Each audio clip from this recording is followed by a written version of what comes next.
Summer isn't over yet, but it's already time to start getting ready for back to school, and that transition can be stressful for kids. Thinking about being back in the classroom can cause some anxiety, and the pandemic hasn't made things any easier. All of our kids will have experienced the pandemic at some really key developmental stage right now. Kids might have a harder time socially or may be worried about falling behind academically. If your child is feeling anxious about going back to school, you may notice some signs. Kind of pay attention to your child, notice how they're doing, maybe even say out loud, like, I wonder if you're feeling nervous about school.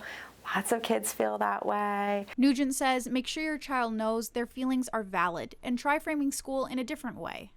The ways that we talk about school are really powerful and important. Rather than saying you have to go back to school, you can frame it like, oh, you get to go back to school. Like these little things, these little tweaks we can make in our language that give a little bit of a message to our kid. Letting your child pick out their supplies can also help. Preparations can actually be exciting and can kind of be ways for you to reinforce to your kiddo that like it's pretty great that you're going to get to go back to school. It's also important to start getting back into a bedtime schedule now, even for teenagers.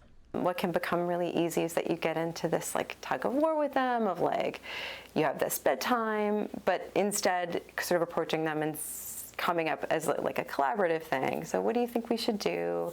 You're gonna start having to wake up crazy early again in the morning. How are we gonna do this? Nugent also says don't wait until the last minute or you may only add to the back to school stress.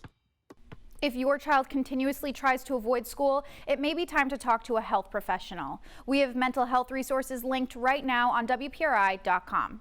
In studio, I'm Leah Crowley, 12 News Now.